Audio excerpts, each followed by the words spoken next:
जय संविधान मित्रांनो, आज आपण भारतीय संविधान उलगडा लेख आणि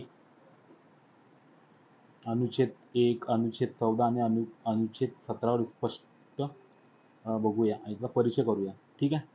म्हणजे काय परिचय? या ब्लॉग पोस्टमध्ये आम्ही भारतीय संविधानाच्या पानावर निविगेट करू, ज्याला भारतीय संविधान म्हणून ओळखले जाते. प्रामुख्याने अनुच्छेद 1, 14 आणि 17 वर लक्ष केंद्रित केले जाईल. यातील प्रत्येक लेख देशाच्या कामकाजासाठी, तिची ओळख निर्माण करण्यासाठी, समानता सुनिश्चित करण्यासाठी निर्णायक आहे आणि आव्हानात्मक सामाजिक वाईट गोष्टीही. पण त्याचा नेमका अर्थ काय आहे आपण शोधून काढूया. ठीक आहे. आर्टिकल 1 म्हणजे काय?